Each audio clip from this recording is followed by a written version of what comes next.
I'm Thad Bumpland. And I'm Teddy Frampton. Welcome back to ESPN 10's coverage of the NPFL's World Series. Of course, determining the championship rankings for the Paper Football Championship of the World. At the end of the first half, we were left with a bit of an upsetting upset for many of the fans, as fan favorite Michael Mercado of the Cleveland Cucks was behind 6 points, 9-3, against Thomas Wada of the LA Traffic, a newcomer and all-around dark horse. You know, as the players get ready to take the field, Teddy, I really gotta wonder what's going through Michael Mercado's mind. You know, everybody was expecting him to come out here today and dominate, and he hasn't done that.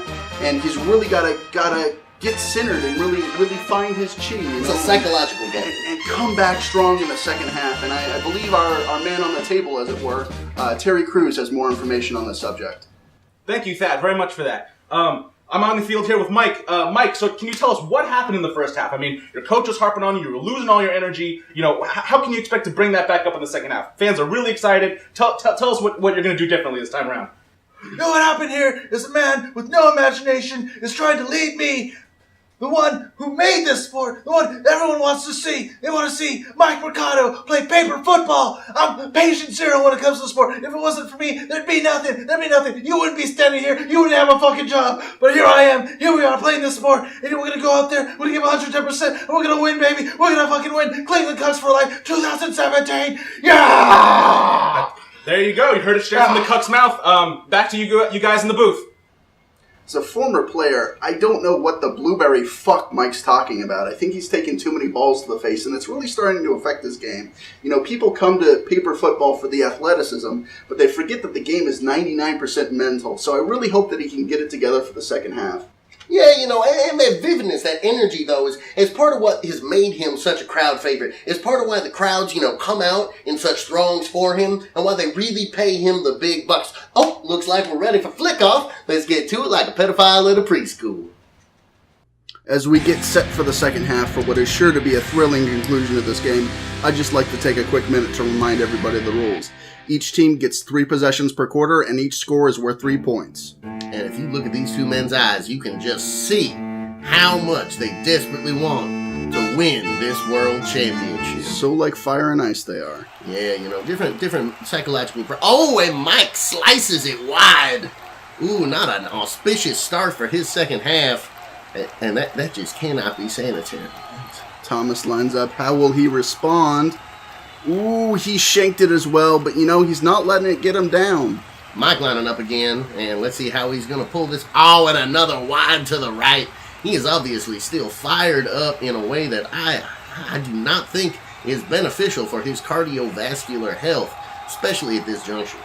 Thomas, what can he do? Oh, he shanked it low this time, thinking about what he can do next to improve. Mike lining up his final shot of the quarter, and oh, it is in! A solid score, and here it comes, ladies and gentlemen, the Cuck Warrior Whale, dating all the way back to 97 in the Mexico City Games. Thomas, how can he Ooh, wow, unicorn shot, which of course would be worth 4 points if we're in Europe, but no, thank God we're in America. Fucking America. Coming back to the fourth quarter now, Mike lining up his first shot, looks like it's gonna be a deuce. Ooh, what's happening here? Ooh, Teddy, I think he's hurting. Yeah, you could definitely see that pain on his face. Just itched on him like tattoos of suffering. Ooh, can we get a replay of that?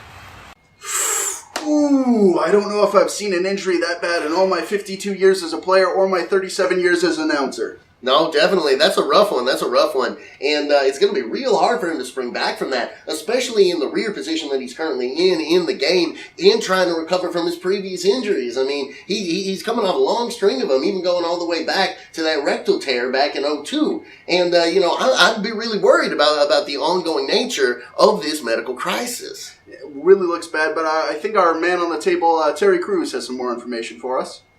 Yeah, I'm here right now with the medic. It looks really bad here.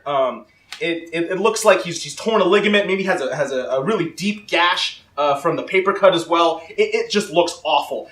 This has seriously exacerbated his masturbation accident that he had about a few months ago after his terrible breakup and divorce.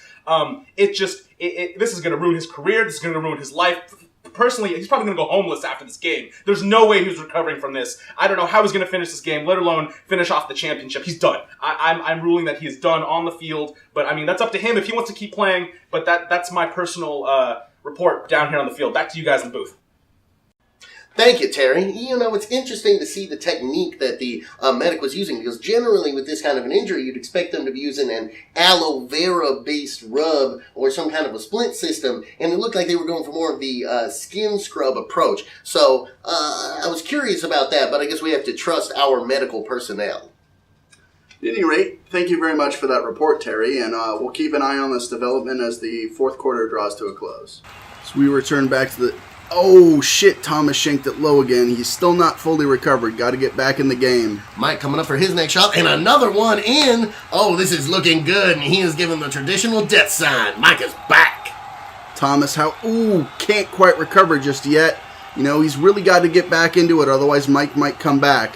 All right, here's the shot. Oh, and it is a ricochet. Crowd is going wild here. Just look at this fan. Just losing his blood and mind over this shit. All right, Thomas has got to come back. Got to find his center. Ooh, there we go. That's the rebuttal we've been looking for. And the trademark sandwich celebration. You know, those are now on sale at Subway for $5.99. And the final shot of the game, Mike setting it up. And, it's a shank. It's over. It's all over. Ladies and gentlemen. Oh my God, Teddy, in all my years and all my days, have you ever seen a game as thrilling as that? I truly cannot say I have, Thad. I truly cannot say that I have. Man, the People's Champion coming back and being this close to seizing victory from the jaws of defeat. But instead, it's been the man all along, Thomas Wada, who is down with our man on the table, Terry Crews. Thank you very much, Thad, at the booth. So, Thomas, can you tell us a little about how you feel about this game? I mean, all about the drama and all the injuries. You know, you won the 2017 championships. How do you feel? That was the championship? Yeah, this is the championship game. Do you not see all the fans and the banners? And he was the other finalist? Yes, he was the other finalist. Oh, okay. That's it? You have nothing else? You have nothing else to say to the world, to your fans? Nobody can beat the LA traffic. Back to you in the booth. Well, there you have it, ladies and gentlemen. It is all over. We have ourselves a new champion, and I definitely think that after a barn burner like that, both we and everybody out there at home is going to be eager and excited to see what comes out of the NPFL next year. This is Thad, and I'm Teddy, and once again, thank you for being with us tonight. Stay with us after the break for the Hobby Horse Olympic races. Oh, that'll be fun. Yeah. So stick with us here on ESPN 10, the X. Who's the X stand for? Extreme.